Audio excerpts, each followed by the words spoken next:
You are on the next level. This is The Beautiful Truth, where the expression is still free. 20 seconds and counting. 10, 9, ignition sequence start. 6, 5, 4, 3, 2, 1, 0. All engine running. Liftoff. We have a liftoff. 32 minutes past the hour.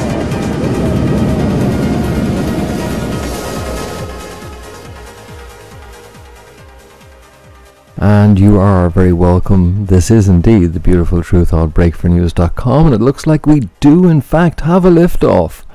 This is the first episode of breakfornews.com live on YouTube on the 5th of February 2016, and you're very welcome. Thanks for joining me. And if you've liked what we've been doing on Break for News on audio, then I hope you're looking forward to this as much as I am. But let's quit the waffle. We're going to have some serious fun as we get our heads around some real stuff. It's the truth, folks, the beautiful truth, and nothing but the beautiful truth. And in this episode, it's going to take us by way of Donald Trump. We'll be taking a look at the great pretender, revealing the extent of that pretense, and we'll even be saying the words Rothschild and Trump in the same sentence. We'll also be taking a look at the Bernie and Hillary show and what the demographics there tell us about the game plan for the 2016 election in the United States. Now, there is another election ongoing. It's over in the Republic of Ireland. We'll also be taking a look at the situation in Europe. Viewing it through that election, the firing of the starting gun has already taken place, folks. They're out of the traps in Ireland and they're headed for the shortest election in the state's history. With this group of chancers, as they're known in Ireland, or guys who are full of wishful thinking and very low delivery on anything other than promises, are seeking re-election. God only knows why. And we'll be taking a look at that and how that helps inform us about the role of these huge European political structures, such as, for example, the EPP. We'll be looking at them and how they're effectively the GOP in Europe. We'll also be hearing from Cathy McMahon as she speaks some serious truth to power. So those birth and adoption information records are not normal confidential records. They are our evidence related to the illegal acts to which we and our infants were subjected. That's how you do it. All of that is ahead as we take a look at the old and the elite forces on this planet and how it's increasingly, politically, economically, geopolitically, a situation where old and elite are at war with young and poor. And we'll substantiate that by taking a look at recent election results and some of the geopolitics that's going on. We will also have some serious fun, and speaking of serious fun, check this. No sooner did the starting pistol for that Irish election sound than Irish website joe.ie was out with a video which attached some Irish political heads to a scene you may well know from a different movie.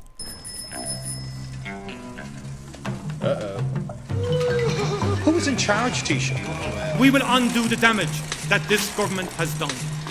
There is really only one question. Who will keep the recovery going?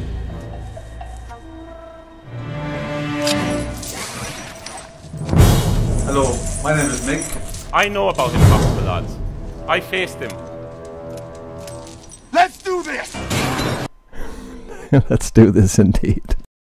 Irish political opposition there, gearing up to take on the government. But meanwhile, back in the United States, this guy here was getting his ass handed to him in Iowa. But, you know, that was rather predictable. There is an awful lot of deception involved in this candidacy, and at every level. You know, when I think of stooges and manufactured candidates, the one that comes so naturally to mind is Schwarzenegger.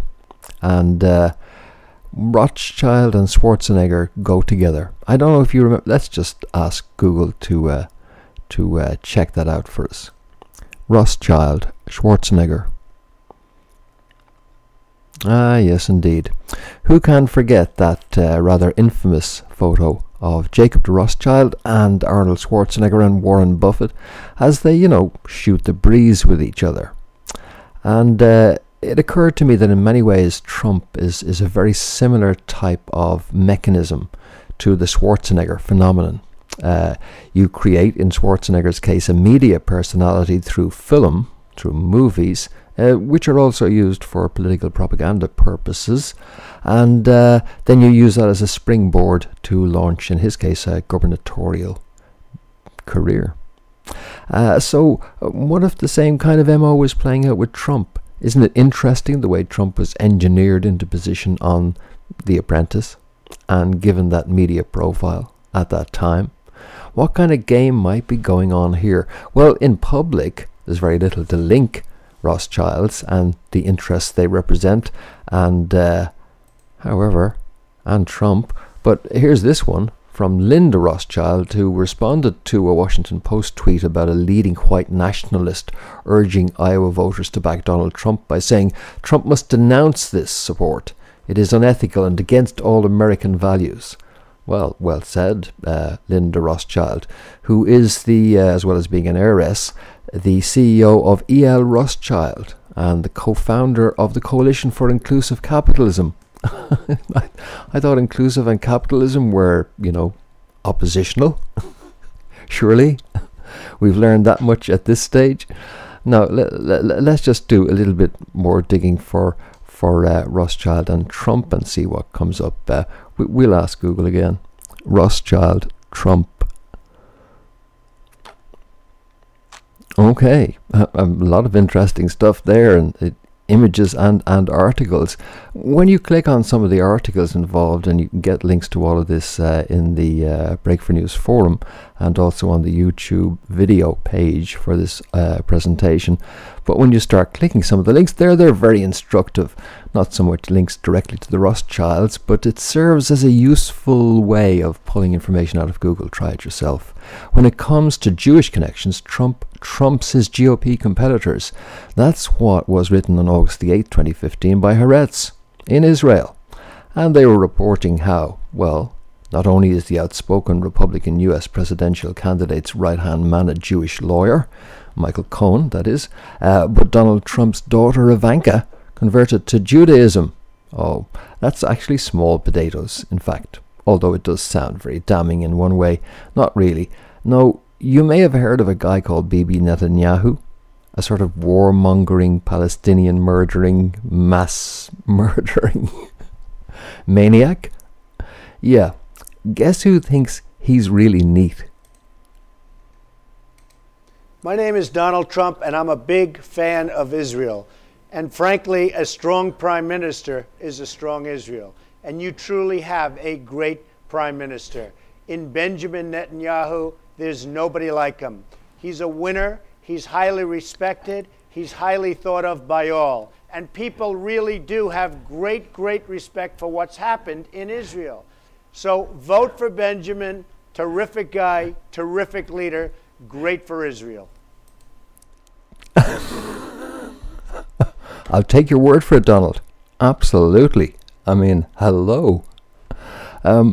Moving swiftly on to some more of the stuff that you can very swiftly mine if you start Googling on Rothschild and Trump, is this little article, Les Entrées Rothschild derrière Donald Trump. The Rothschild interests are behind Donald Trump in Le Gentil, posted in 2009, which turns out actually, despite the French title, to be an article by Michael Collins Piper. Trump wants to be president, but will mob ties derail the flamboyant frontman? That was back then. Mob, it's worse than mob. Donald Trump's rise to stardom, he writes, came as a consequence of his having been a flamboyant frontman for some unsavory behind-the-scenes sponsors. Here's the story. In his memoir, Trump proudly describes how in 1987 he bought his first casino interest when he purchased 93% of the voting stock in the Resorts International gambling concern. Now, what Trump didn't say was that Resorts International was controlled by a clique of sordid international big money elements in alliance with the Jewish crime syndicate, which was in turn collaborating with the CIA and Israel's Mossad in an array of interconnected money laundering operations The casinos laundered money for the CIA and the Mossad. In return, these agencies used their influence to ensure the mob remained protected from interference by law enforcement. To understand where Trump fits in, we turn to their murky origins of this RI Resorts International. It evolved from a CIA front, the Mary Carter Paint Company, set up in the 50s by then CIA Director Allen Dulles and his close associate, New York Governor Thomas Dewey, a leader of the Rockefeller wing of the GOP. While the company did in fact operate a national paint store chain, its real function was to be a covert CIA money laundering operation. So, and on it goes. You can check that out yourself. Google Trump wants to be president with will mob ties derail the flamboyant front man. And now you're getting a little bit more insight into the Trumpster. What's behind Donald Trump's bid for the presidency? Well, you know what? It's a game indeed. And another game is gambling. It's a very hard-headed, hard-nosed game, gambling, though. I mean, people bet serious money on serious outcomes, like who's going to win a presidential race, for example. And professional people do this. They do it for a living and to make money. Let's check out what some of the professionals think is about to happen. We're going to take a look at betfair.com, and you can check this out yourself. The betting on Hillary Clinton to become the next president. And taking a look at the figures there, we've got figures like 1.95 and 2.02, generally indicating to you that the odds on Hillary Clinton becoming president are around about 2 to 1 on Betfair. Now let's take a look at the odds for Donald Trump to become next president on Betfair with professional bettors. 12.5, 13, 13.5, 14.5. Oh dear, there's a little bit of a spike there. Oh, Donald has drifted out in the price. And now he's a good old 12, 13, 14 to 1 to be the next president. Deary, deary me. And on Matchbook, well, the news isn't much better. Hillary Clinton there, 1.9, around about 2 to 1 again. 4 to 1 on Marco Rubio. And 9.5 to 1 on Donald Trump. Bernie is out at 10.5 to 1, 11 to 1. There you go. Let's just check one other very interesting site, predictwise.com, and that's using all kinds of, actually it's a research project led by David Rothschild. No relative, hey, you know, there's conspiracy theory and then there's nutcase stuff. But however, this is the PredictWise, which is based on all sorts of analytical metrics, and that's favoring Marco Rubio, 60% chance. So, I mean, you can basically see that there is no chance whatsoever for Donald Trump at the presidential level. That's for sure. So what is the game? Why would somebody be doing what Trump has been doing? Well, you see, the game is this. The game is to screw the field up for everybody else. The game is to game, set and match in favor of Hillary. The game is to make Hillary look like a bastion of reliability by comparison to this lunatic. What isn't being mentioned in the media as they marvel at the chances of Donald Trump succeeding in his bid is that in the early stages of these kinds of elections, saying the kind of things that Trump is saying gets you traction, but it makes sure you lose. That's why in a real race, people are just a bit careful with how far they go over the line in order to pull in what you call non-mainstream support and use that as a core from which to expand into the mainstream. You don't want to blow it all by so outraging the swing middle voters, who actually decide the election, by the way, that they decide you're just a bit of a loose cannon. So that's why the early incredulity from the rest of the GOP field as they watch Trump bury his chances of becoming president while springboarding his way to the top of the GOP field. This is tabloidization, by the way, the same tactic that you're seeing in ISIS. So simplistic themes, tabloid, cartoonish presentation. That all goes with this field. That's the game. The game of Donald Trump is to make sure that Hillary Clinton gets in. Let's take a look at Hillary and Bernie as well. This is The Beautiful Truth on breakfornews.com, and we'll be right back.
And you are very welcome back. This is The Beautiful Truth on breakfornews.com with Fintan Dunne. So what is going on here? Let's take a look at the rest of the picture as we focus in on what's happening with the Hillary and Bernie show, on our exploration of the old and the elite at war, as they are, with the young and the poor, right? And it doesn't get more old and elite than the pair that we're talking about in relation to tracking Bernie Sanders and Hillary Clinton, and what that tells us. Okay, if Trump is the sacrificial lamb, the guy who convinces the middle ground to vote for Hillary because it's the lesser of two evils, so to speak, then how does this game plan play out? Well, to see how Bernie and Hillary play out, the best thing is to check out the Iowa caucus results. And there we have it, Hillary Clinton and Bernie Sanders tied almost for first place. Now, of course, Bernie Sanders can't keep that up, and you know the bookies know this, and that's why he's so far out as a potential presidential candidate. But as we start to look at the breakdown, predictably, you know, more males vote for Bernie, and predictably more females vote for Hillary. There's no real surprise there, but let's just drill down into some of the age details here. Look at this demographic: 17 to 24-year-olds. Sanders 86%, Clinton 11%. Oh yeah, Hillary's really appealing to those younger voters there.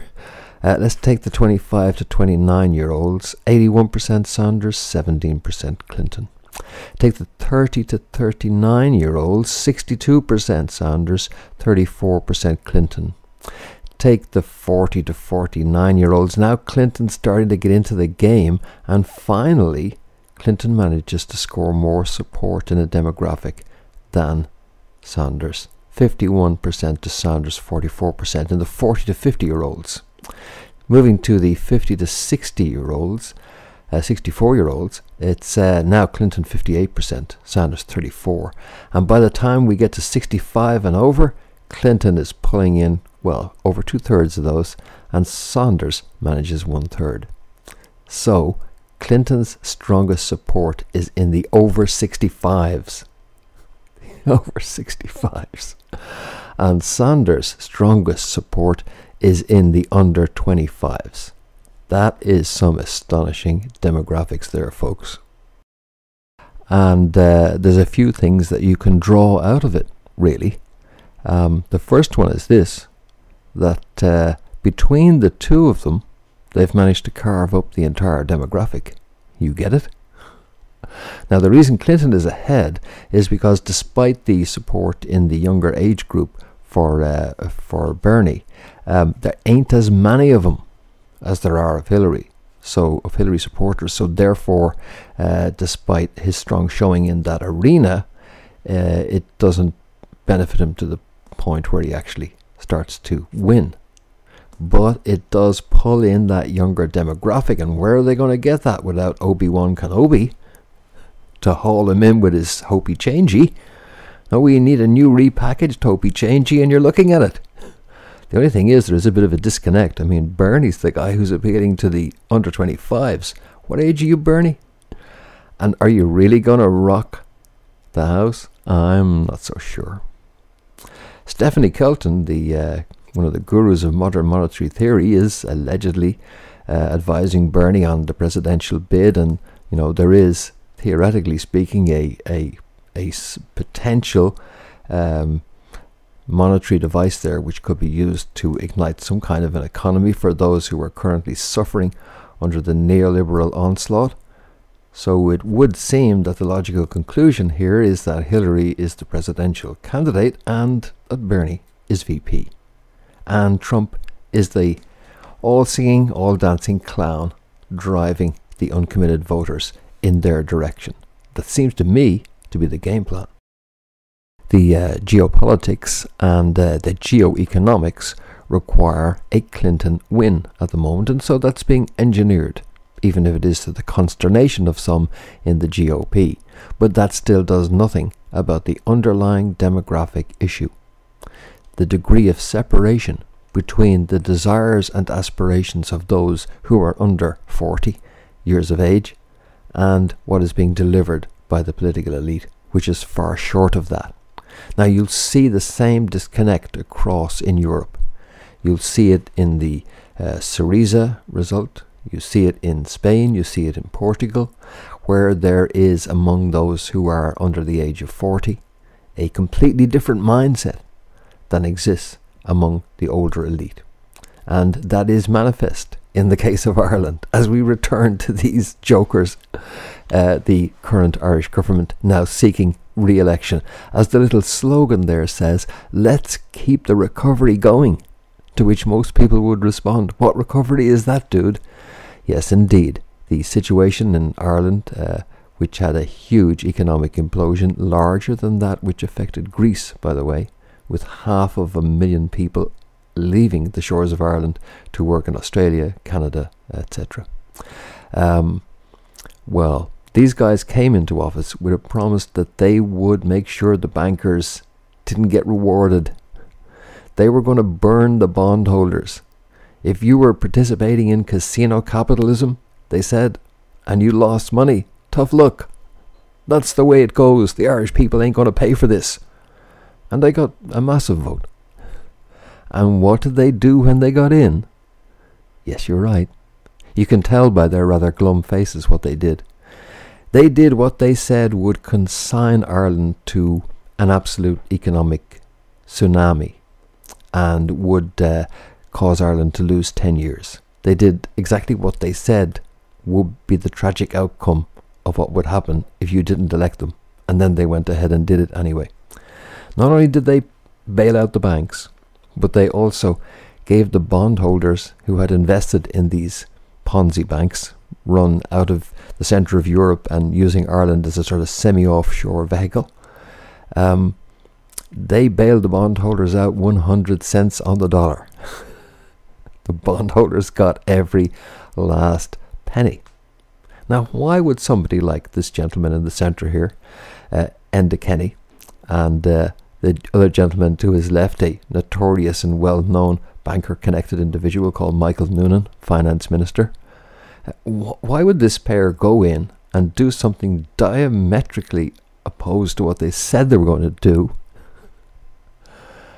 Who could possibly be behind that, and what could possibly be behind that? Well, let's just have a look.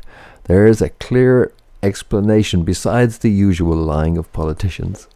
There is a clear and another explanation. First, let's lighten the mood slightly. I feel a need to. Look at how glum these guys are. Thankfully, there are some rather colourful opposition figures in this election which is taking place right now.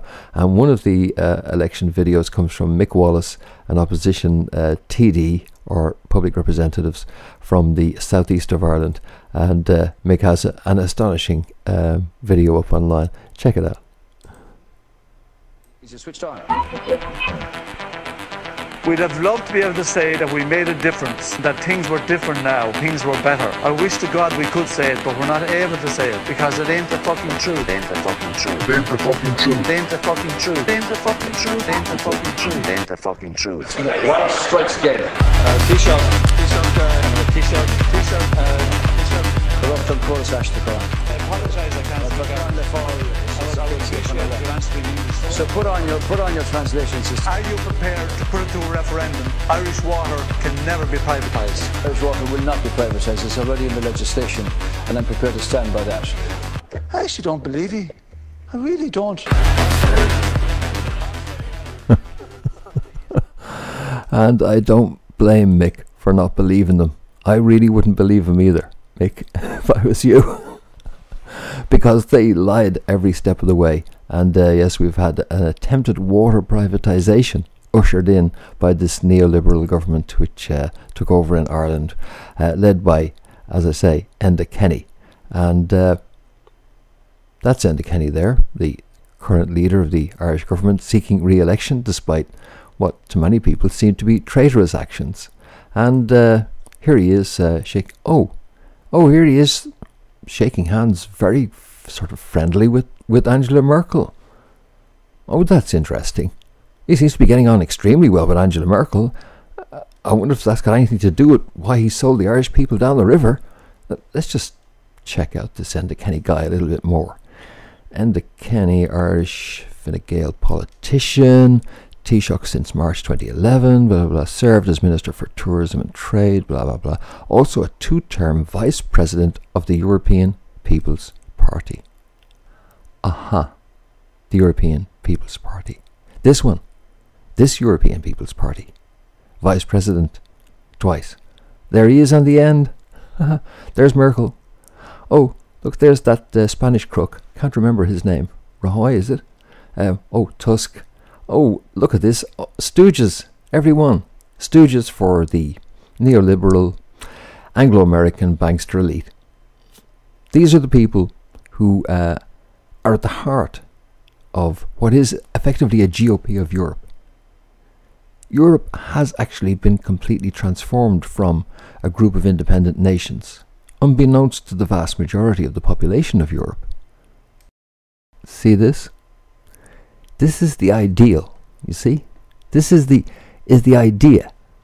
Everybody just sort of gathered around and sharing everything in a circle. It's also, it's like the conceptual idea of the United States of America, isn't it?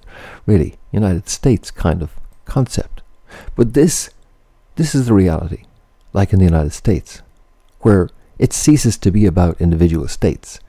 It becomes huge corporate, political, mass structures using mass media, massive amounts of money and marketing. That's what it turned into. This group of nations cooperating turned into a regime administered from the Anglo-American financial centres and enforced through leaders who are members of the EPP on the unsuspecting Europeans. This is the real situation in Europe. As we look at the membership of the European Parliament, and you see the largest bloc there, the EPP, with 274 seats. And, that translates into political power.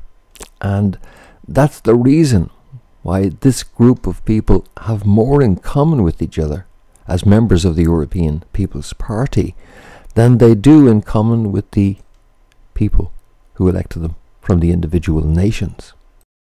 But coming back to this distribution of seats in the European Parliament, I don't wish to paint a doom and gloom picture here. Yes, indeed, this is the grouping which has been in power for a decade now in Europe.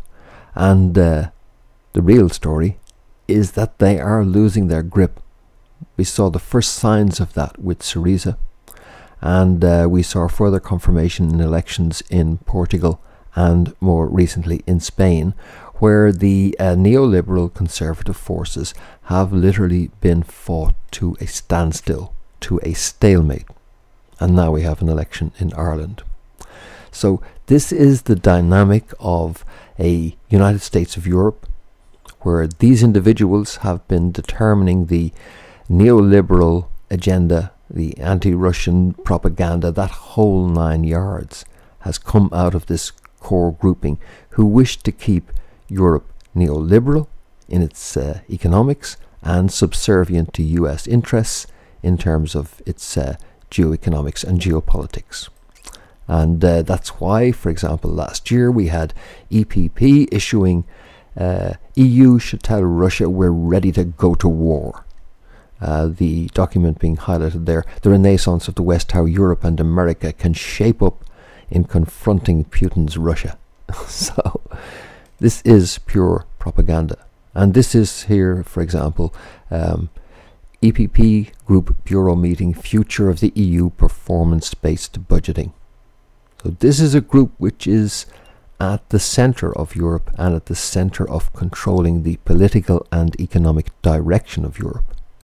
So, what happens if you screw over your own countrymen and women? Well, you know, it's not really a problem, because your good buddies in the EPP are sure to be able to find some kind of a well-paid little pigeonhole or talk circuit where you can earn $1 million a year talking to other EPP people about how wonderful EPP is. You know, so, you know, that ain't a problem. But here's what is a problem, just like with Bernie Sanders' demographic in the United States. Let's check out the demographics which apply in the Irish election, and you'll see this is reflective of what's going on in Europe. So the Fine Gael party that we've been discussing there, the main party in government, has a very substantially high support in the over 65s, as you may notice there, with their highest level of support, in fact, coming from people over 65. Now, the strongest opposition to them at the moment are those in Sinn Féin, which is the former armed guerrilla group. It used to be in the old days when there was an armed struggle going on in Ireland before the peace process, and those who had been fighting the British state in Northern Ireland put down guns and took up politics. And we have had peace since. And I suppose as a new party to this system, they are, by definition, more radical and ready to embrace change. Look where their highest support is.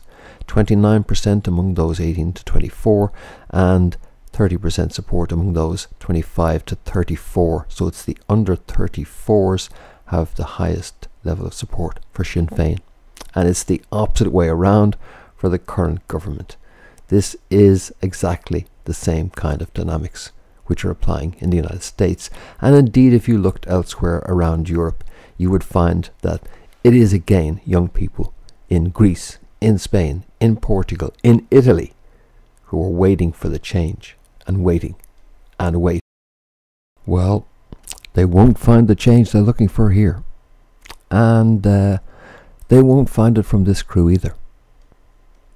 Nevertheless, fortunately, not everybody in Ireland is cast in the same mould as those guys.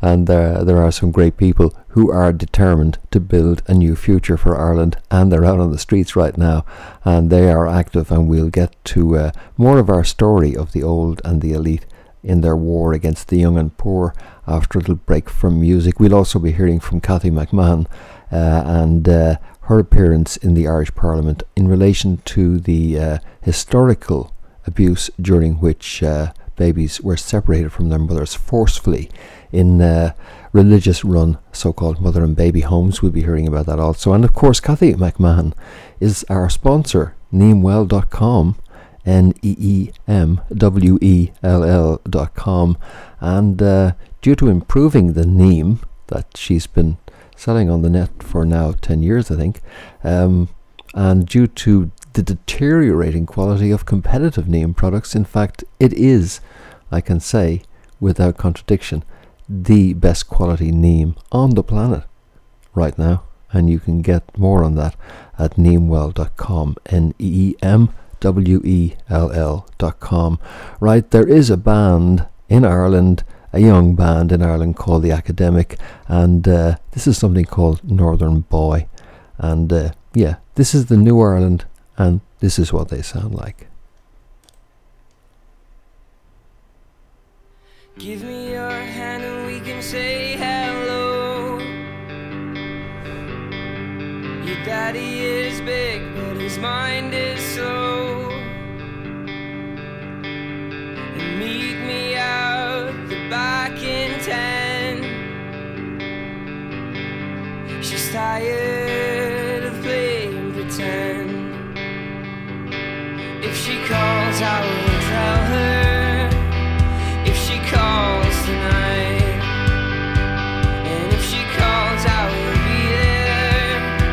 I'll be there just like a light.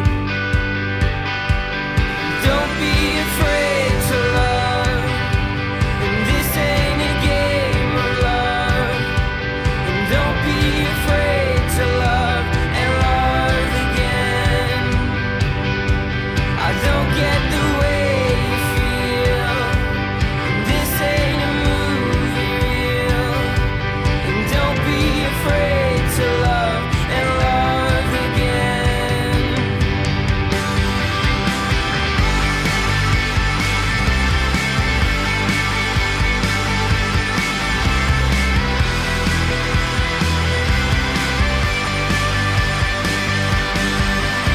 I'm making my way to my brother's house.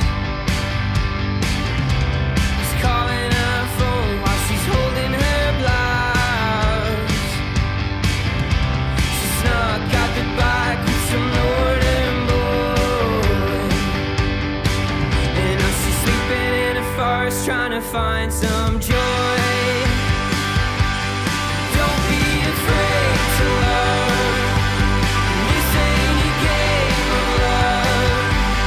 Don't be afraid to love and love again. I don't get the way you feel. This ain't a movie reel. Don't be afraid to love and love again. Can you hear me scream out for broken hearts on the run? And can you hear me scream out for broken hearts on the run? We'll take a trip to California, and we'll forget what we've lost. We'll take a trip down to the coastline, but lost angels are a curse. And there's a brunette drinking coffee. The coffee's cold like my heart. And there's a birthmark on her shoulder, a birthmark I've seen from the start. And don't be afraid to love. And this ain't a game of love. And don't be afraid to love and love again. I don't get the way you feel. And this ain't a movie reel. And don't be afraid to love and love again. Oh, and don't be afraid to love and love again.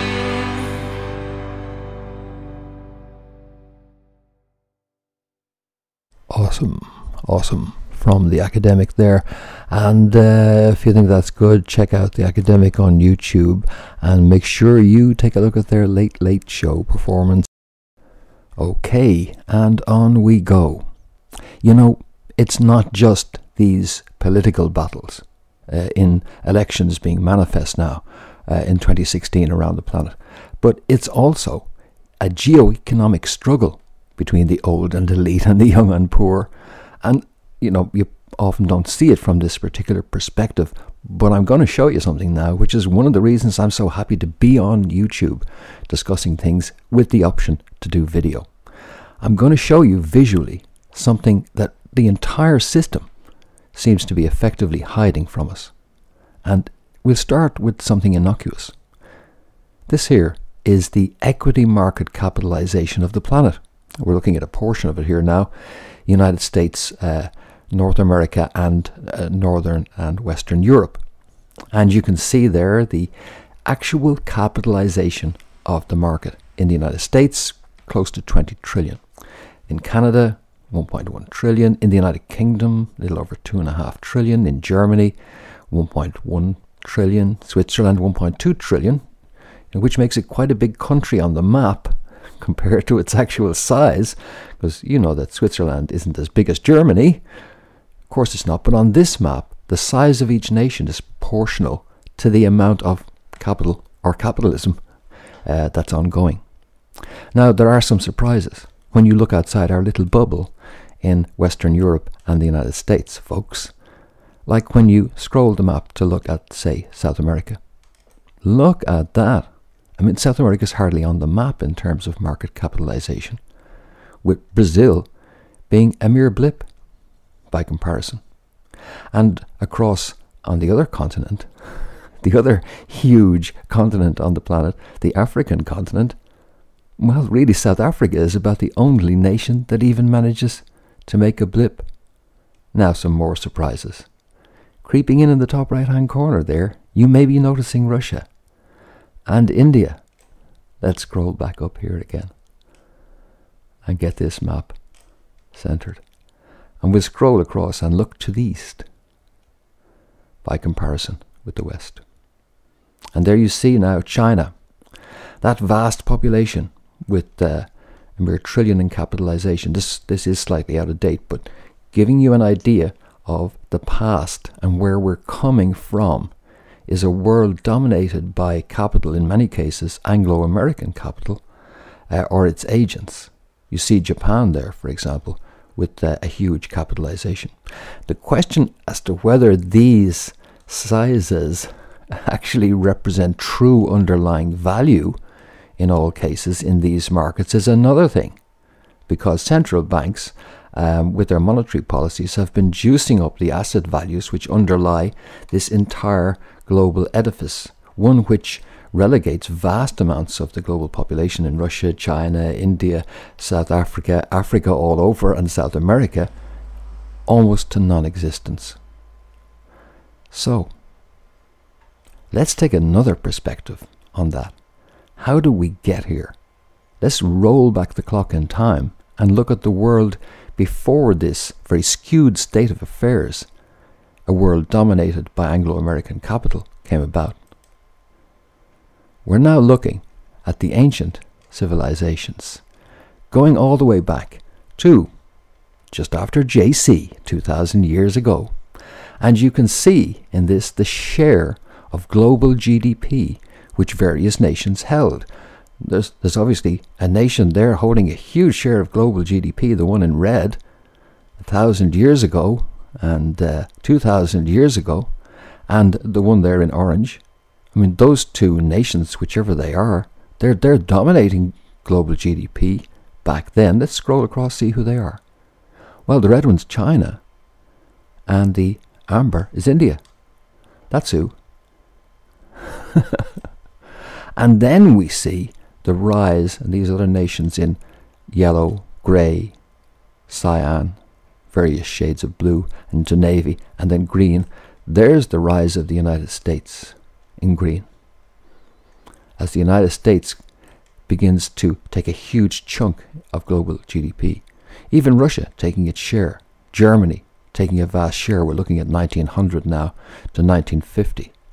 And you see how India and China, since around about the mid-1800s or so, have been totally squeezed out of global GDP. But now as we come forward into the future, you see this resurgence. You see the green area begin to decline slightly, and you see this resurgence of China and India. You ain't seen nothing yet, because there's more to this story. What's going to happen over the next 15, 20 years? You won't believe it. But in order to make sure you do believe it, here's the why. Now we're looking at a different kind of map, not a map according to capital. We're going to look at world population, where each square is 500,000 people. And as we scroll here now, we'll take a look at North America and Mexico. There you see now that's a little bit better. You notice that Canada's almost disappeared, that little red sliver above the United States. Why? Because the size of Canada is reduced to reflect its actual population, which is quite small by comparison to land area. So again, now it's based on people we're looking at here now, and relative size of nations is based on their populations. Mexico, a respectable 121 million there. And as we scroll down into South America, we see 203 million in Brazil. That's quite a big market when you compare that to what we were looking at back here, when you saw that Brazil hardly even featured. It was so tiny by comparison to the United States. And yet now when we move to this world population basis, you can see that Brazil, it starts to respectably reflect its size on the map. And moving across here, we see a huge country, Nigeria, Ethiopia. These are vast populations that we're looking at here. Scrolling back up now so we get an idea of how Europe compares. There we go, United States. Moving across to Europe, again sizable populations. Now watch what happens as we look to the east. Oh my God, look at this. China and India. Wow. Move further over. Thailand. Indonesia, Philippines.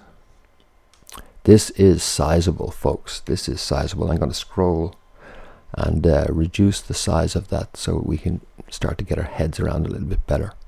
But you are seeing the sheer size of those populations and the contribution they're going to make to GDP. In fact, this imbalance between that picture there and the global equity picture here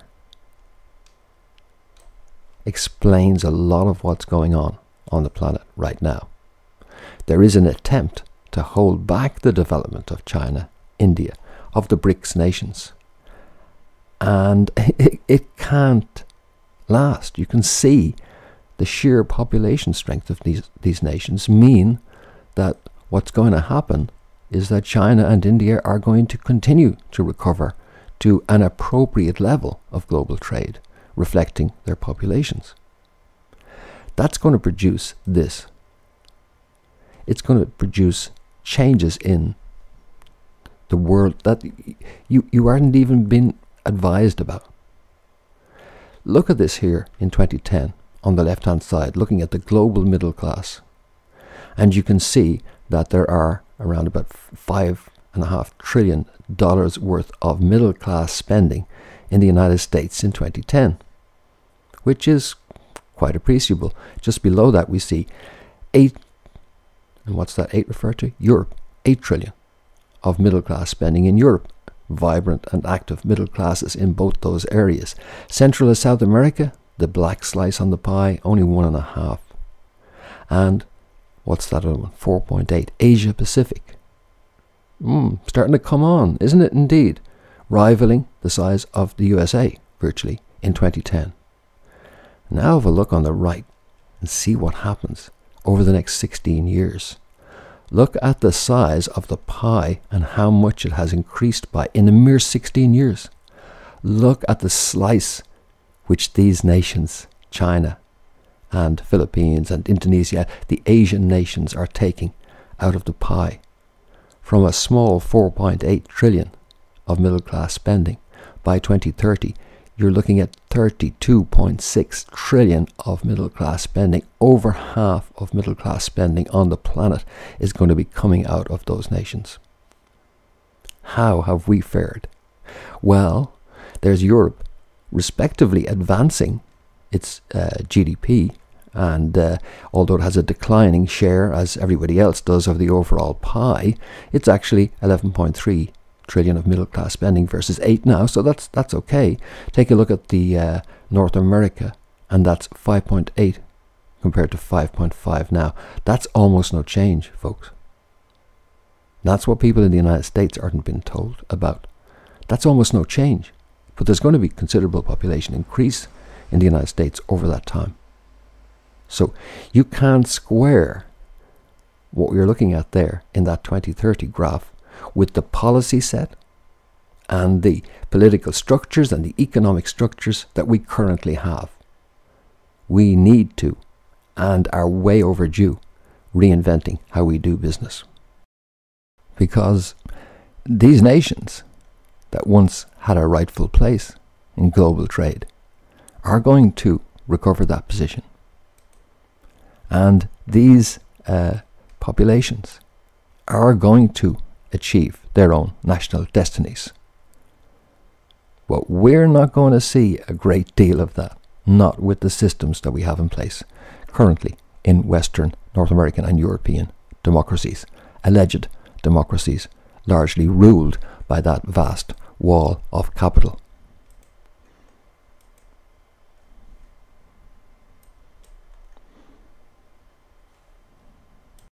You are looking at the shape of a literal revolution, and one that is going to see certain nations which have been downtrodden now for generations resuming their rightful place and changing the literal map of the world.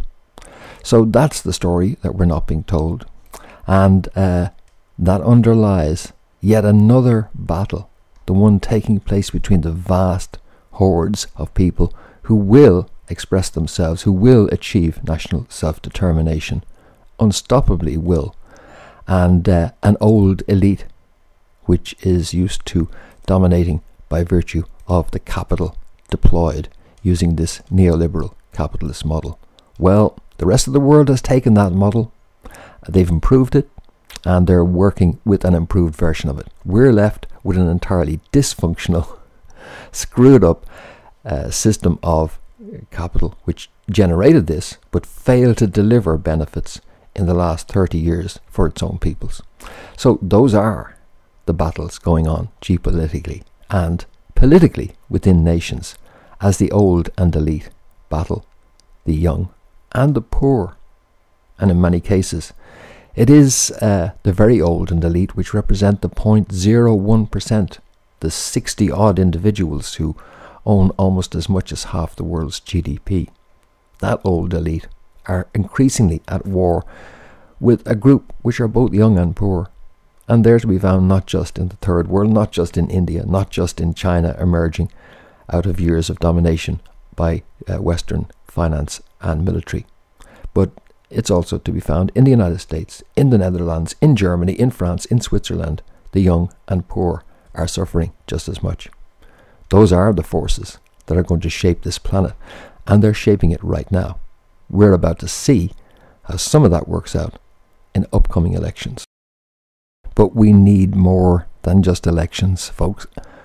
We need a complete restructuring. We need a clean house, because unless we do, my prediction is that this optimistic graph produced by the OECD, which shows our managing to retain a piece of the global pie in the middle classes in North America and Europe, that won't work out that way. That in actual fact, the middle classes will be decimated in those two zones, and most particularly in the United States. However, all of that's for another day. Let's take a quick break from music. I'll be back with Cathy McMahon speaking some truth to power. This is The Beautiful Truth on breakfornews.com. This is our Truth Track till the end of time. I'll be right back.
And you are very welcome back. This is The Beautiful Truth.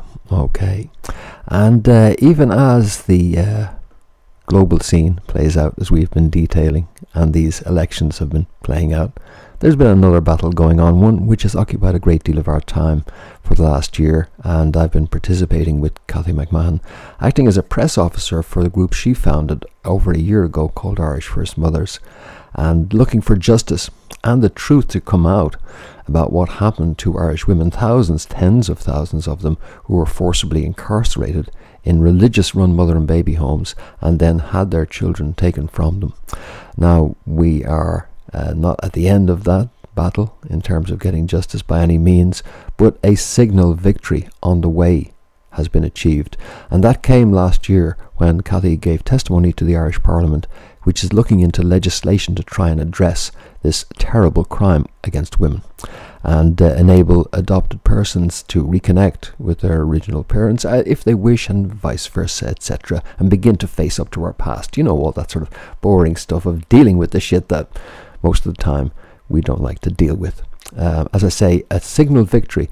I will allow Caoimhín Ó Caoláin, who's a parliamentary representative in Ireland for the Sinn Féin party and who is their spokesperson on children and youth affairs, to comment on Cathy's testimony. Let's just hear from him as a professional politician, how he and others responded to eventually the moment when Cathy got an opportunity to give them the truth of what did go on and has been going on for the women whose children were taken. Irish First Mothers Group and Mr. Fintan Dunne, Irish First Mothers Group, you're very welcome. Mr. Chairman, Deputies and Senators, thank you very much on behalf of Irish First Mothers. This is new legislation currently going through pre-legislative scrutiny in the Oireachtas Joint Committee on Health and Children.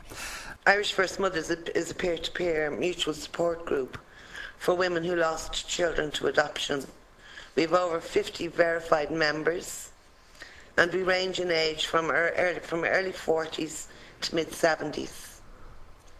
Most of us were incarcerated in so-called mother and baby homes, and I'm representing our majority view. But among all of the different groups that have come before us, a voice there representative of an organisation called First Mothers, and Cathy McMahon came before the Joint Oireachtas Committee, and it would have been viewed, and I know from speaking with colleagues since last Thursday, that it was one of the most passionate and one of the most intense and impressive contributions to date. Well, I'm here to advise this committee that we mothers never sought, nor were we ever offered confidentiality. Instead, we were threatened to never attempt to make contact with our children again.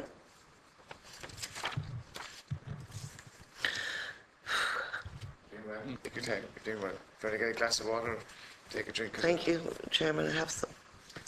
My unabiding memory of my incarceration in a mother and baby home was of the mothers screaming in anguish following the often forced removal of their babies.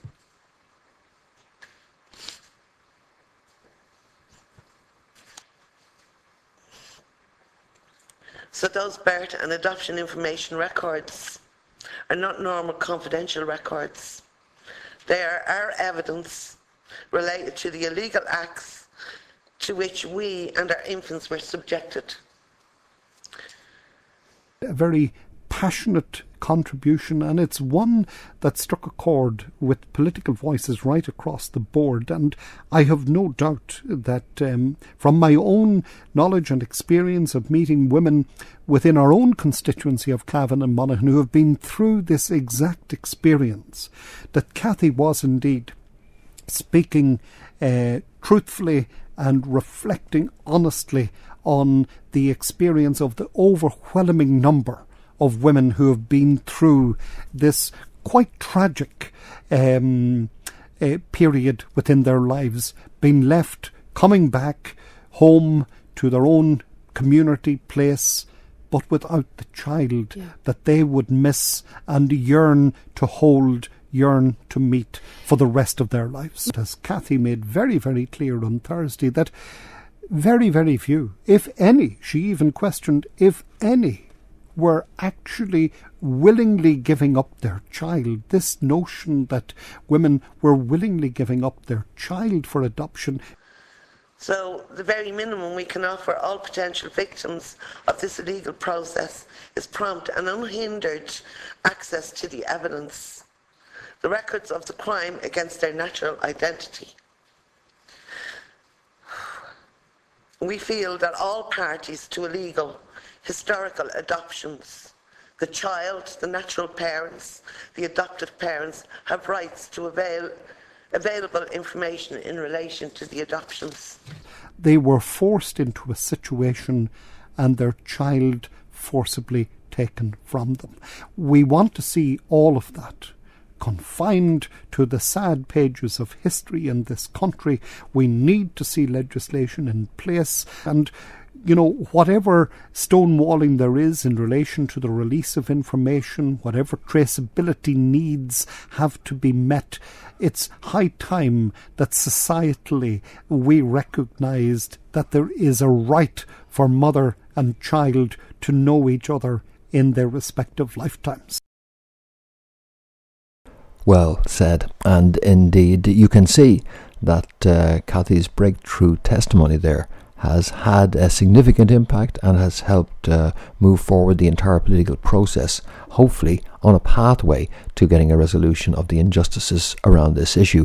And I'm sure you'll agree that that was work very much worth doing, and that explains really why there hasn't been so much activity on Break for News over the last year. But having achieved that landmark breakthrough, we are in a position now to move forward, and I have a bit more free time to get back to doing more shows on this, which is why we're now on YouTube. And of course, the other thing of great moment that occurred in the last while is that we lost a very good friend and forum member, Richard Douglas Manweiler, known on Break for News forum as Rumple Foreskin. Rick was a terrific contributor on the forum, a great musician, a great guy, a good friend, and someone who's been with us for over a decade and has made a great contribution in getting the perspective, alternative perspective that you encounter on Break for News here today on YouTube. Perhaps cosmic timing that Rick lost a battle to cancer and shuffled off this mortal coil, making his ascension around the same time as we've had this lift off into a new domain. As I say, maybe that's Rick's cosmic timing at play there.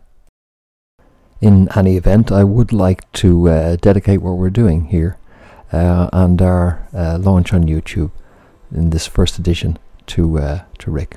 Way to go, Rick. Okay, that's about it. This is The Beautiful Truth. I'll be back soon with more, and I do hope that you can join me for that. But in the meantime, for breakfornews.com, this has been Fintan Dunne reporting.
Walking into the sun.